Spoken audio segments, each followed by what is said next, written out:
Tantor Audio, a division of Recorded Books, presents Documentary Film, a very short introduction, by Patricia Aufderheide, narrated by Tamara Marston. Introduction.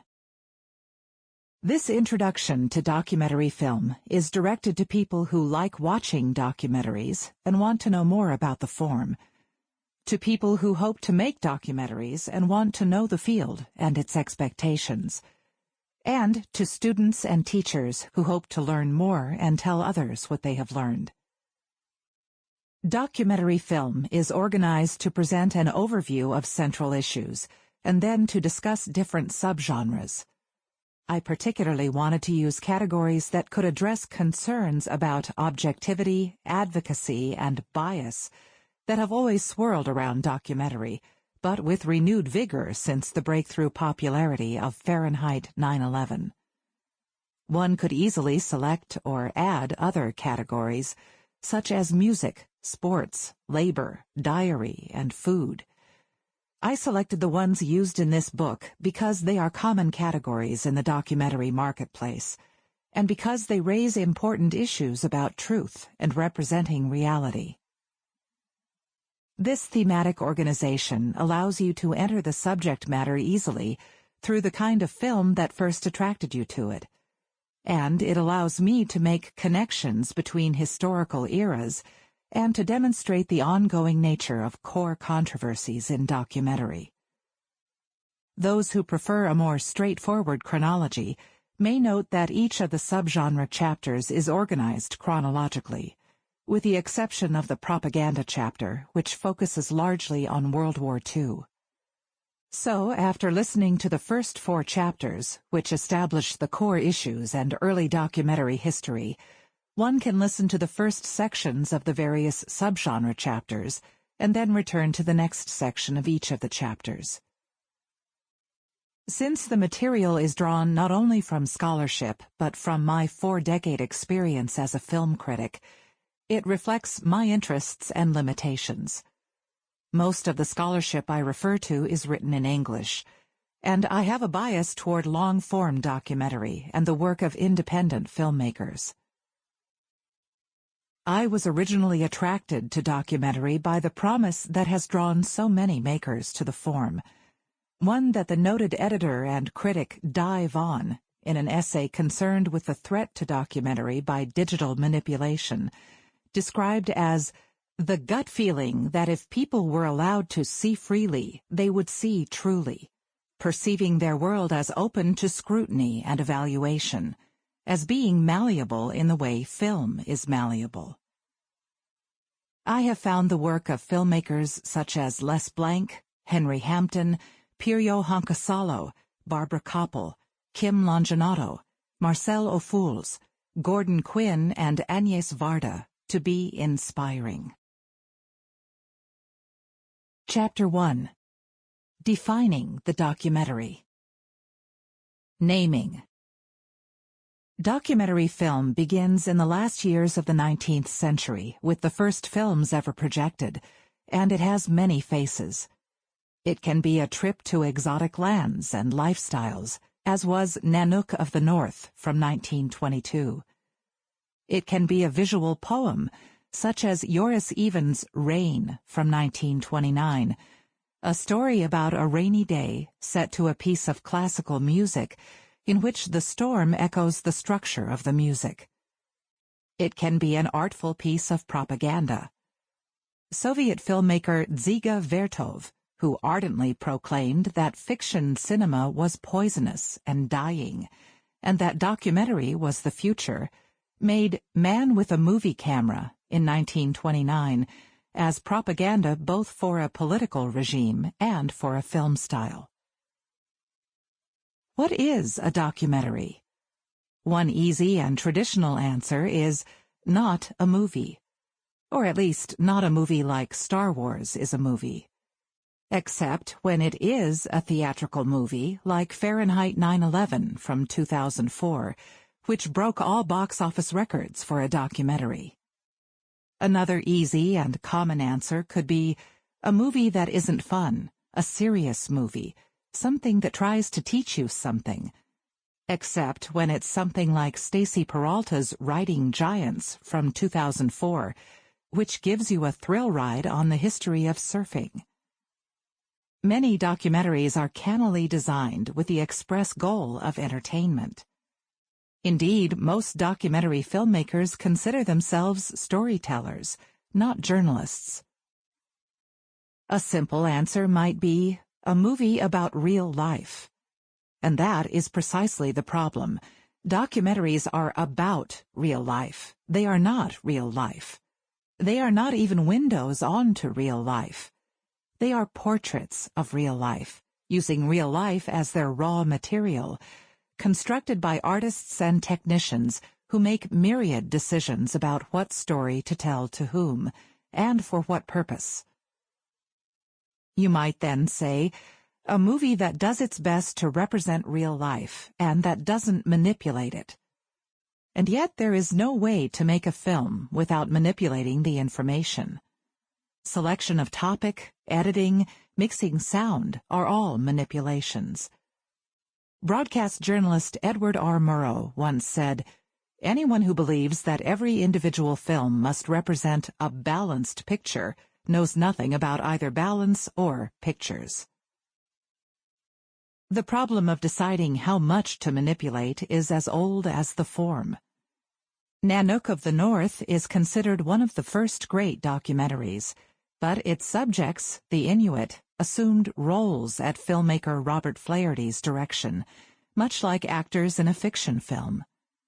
Flaherty asked them to do things they no longer did, such as hunt for walrus with a spear, and he showed them as ignorant about things they understood. In the film, Nanook, not his real name, bites a gramophone record in cheerful puzzlement. But in fact, the man was quite savvy about modern equipment, and even helped Flaherty disassemble and reassemble his camera equipment regularly. At the same time, Flaherty built his story from his own experience of years living with the Inuit, who happily participated in his project and gave him plenty of ideas for the plot. A documentary film tells a story about real life, with claims to truthfulness. How to do that honestly, in good faith, is a never-ending discussion, with many answers. Documentary is defined and redefined over the course of time, both by makers and by viewers. Viewers certainly shape the meaning of any documentary, by combining our own knowledge of and interest in the world with how the filmmaker shows it to us. Audience expectations are also built on prior experience. Viewers expect not to be tricked and lied to. We expect to be told things about the real world, things that are true. We do not demand that these things be portrayed objectively, and they do not have to be the complete truth.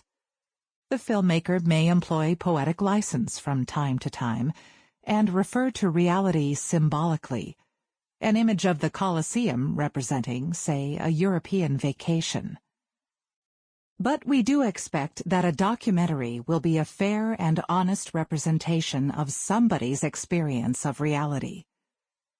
This is the contract with the viewer that teacher Michael Rabiger meant in his classic text when he said, "There are no rules in this young art form, only decisions about where to draw the line and how to remain consistent to the contract you will set up with your audience."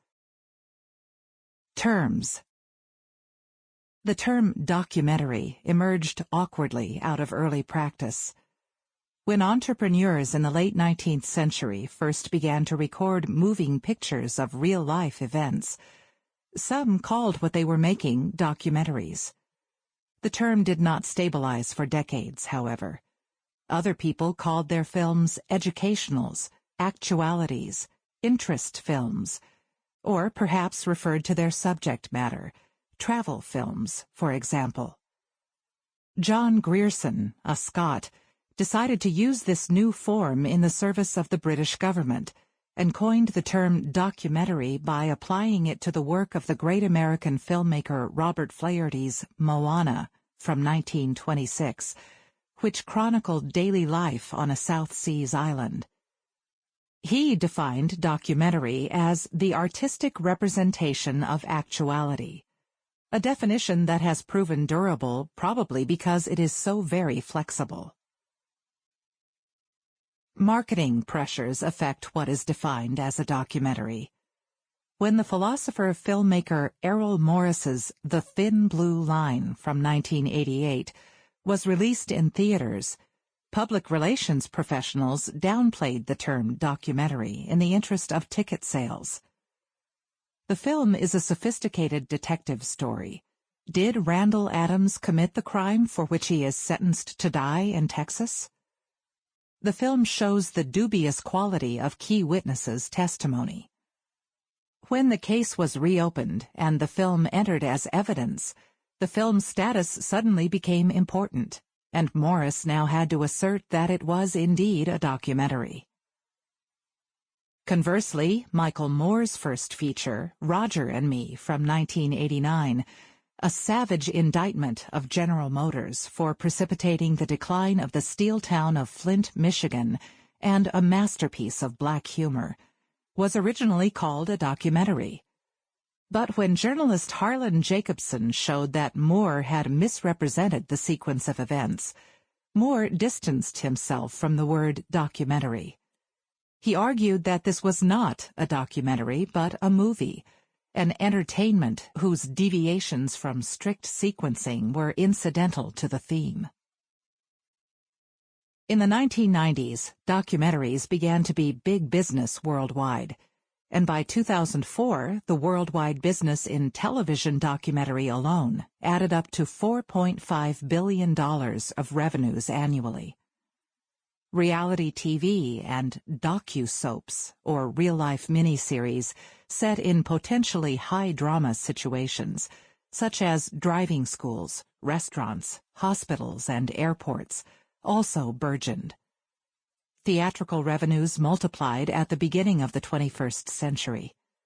DVD sales, video on demand, and rentals of documentaries became big business. Soon, documentaries were being made for cell phones, and collaborative documentaries were being produced online. Marketers who had discreetly hidden the fact that their films were documentaries were now proudly calling such works docs. Why it matters. Naming matters. Names come with expectations.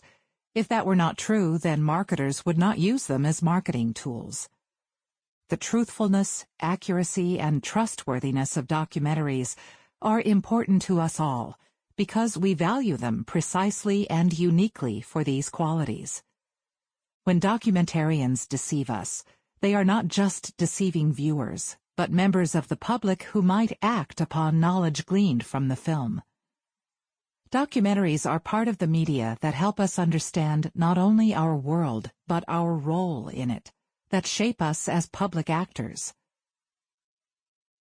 The importance of documentaries is thus linked to a notion of the public as a social phenomenon.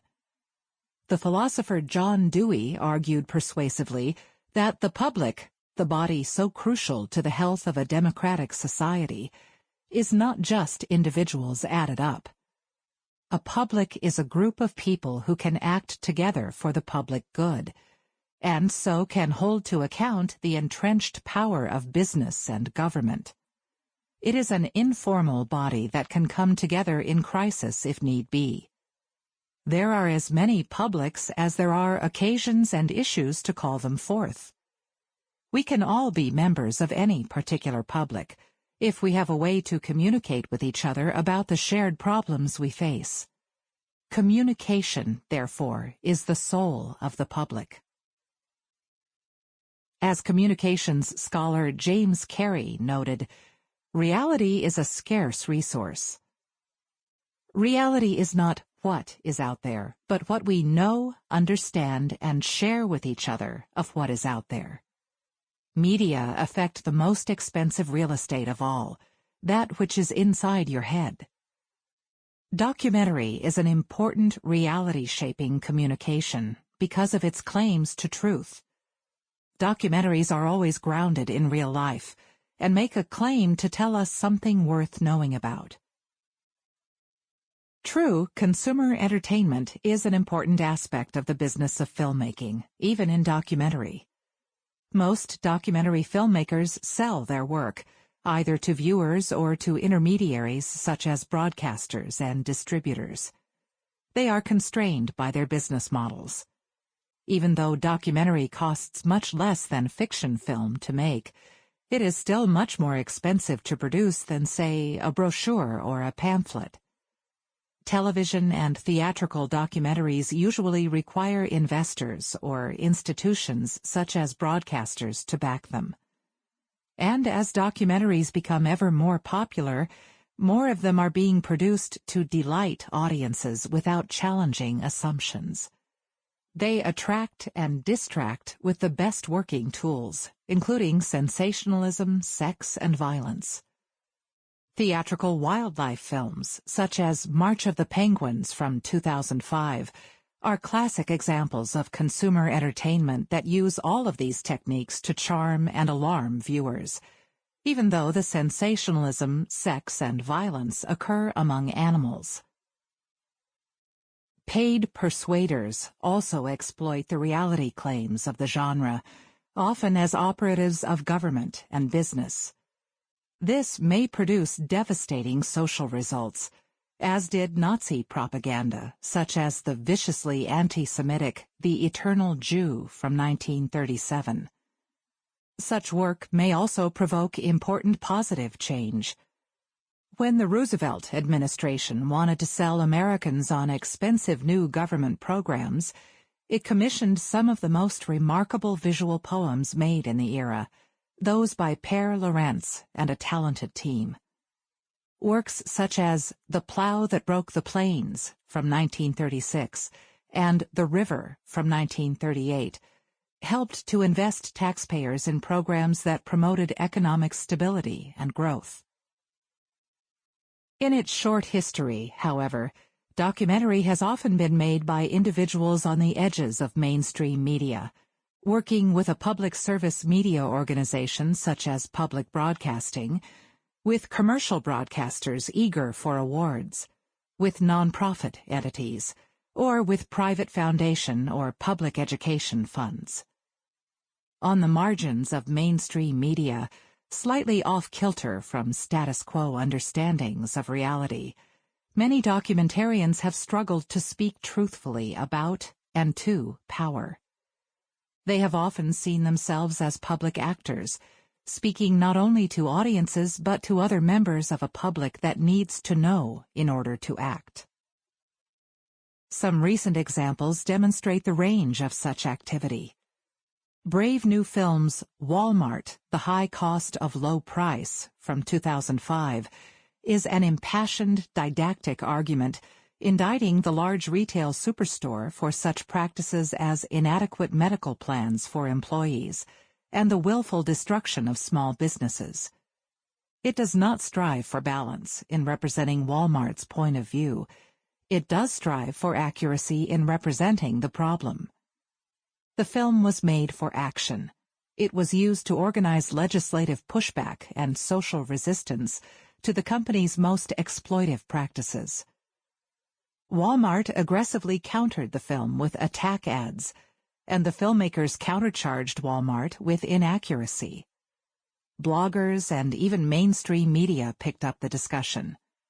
Brave New Films positioned itself as a voice of the public, filling a perceived gap in the coverage that mainstream media provided on the problem. Viewers of the film, most of whom saw it through DVD by mail purchases and as a result of an email campaign, viewed it not as entertainment but as an entertainingly produced argument about an important public issue. Michael Moore's Fahrenheit 9/11, a sardonic anti-Iraq war film, addressed the American public directly, as people whose government was acting in the public's name. Right-wing commentators in commercial media attempted to discredit the film by charging that it was indeed propaganda. But Moore is not a minion of the powerful, as propagandists are.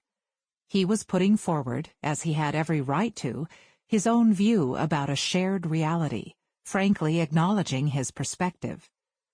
Further, he was encouraging viewers to look critically at their government's words and actions. Potentially weakening this encouragement, however, was his calculated performance of working-class rage, which can lead viewers to see themselves not as social actors, but merely as disempowered victims of the powerful.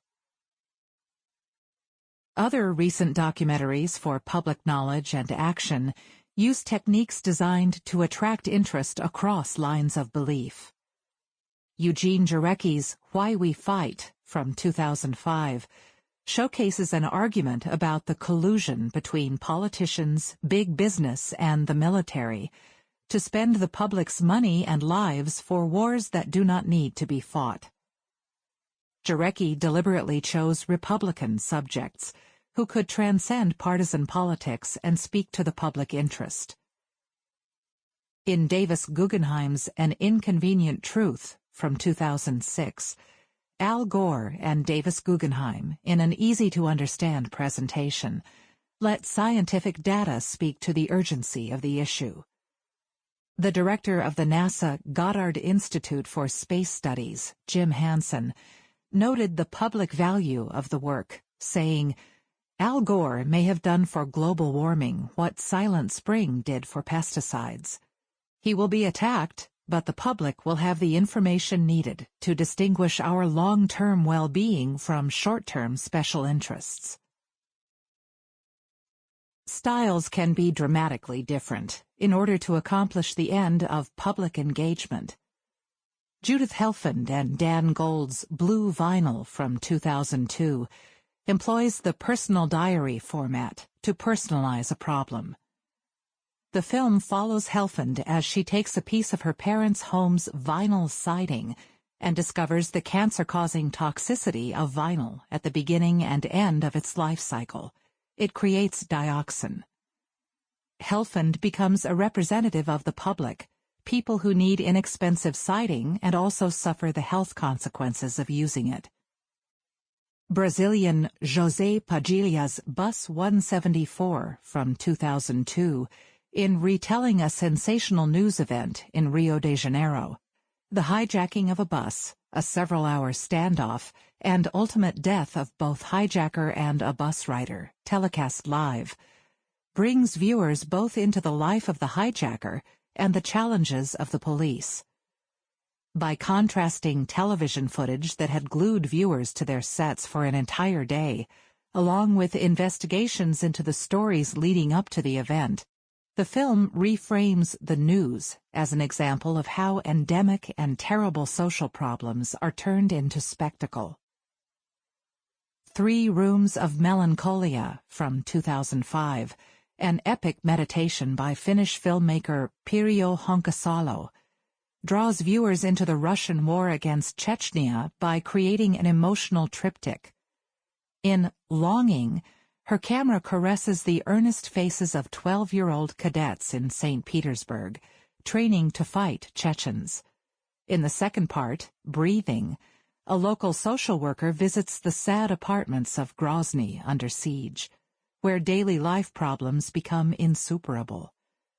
The third, Remembering, takes place in an orphanage just over the border, where Chechnyan young people learn bitterness. Little is said. In contemplative close-up, the faces of puzzlement, pain, and endurance speak volumes. The viewer has become complicit with the camera in knowing. Whether a filmmaker intends to address the public or not, documentaries may be used in unexpected ways. One of the most infamous propaganda films of all time, Triumph of the Will, from 1935, has had a long life in other anti-Nazi propaganda and in historical films. Israeli Yoav Shamir's Checkpoint, from 2003, a scrupulously observed, non-narrated record of the behavior of Israeli troops at Palestinian checkpoints, was intended and was used as a provocation to public discussion of human rights violations. The Israeli army embraced it as a training film. Our shared understanding of what a documentary is, built up from our own viewing experience, shifts over time, with business and marketing pressures, technological and formal innovations, and with vigorous debate. The genre of documentary always has two crucial elements that are in tension: representation and reality. Their makers manipulate and distort reality like all filmmakers, but they still make a claim for making a truthful representation of reality. Throughout the history of documentary film, makers, critics, and viewers have argued about what constitutes trustworthy storytelling about reality.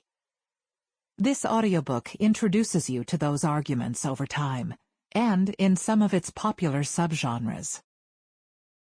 Form. What does a documentary look like?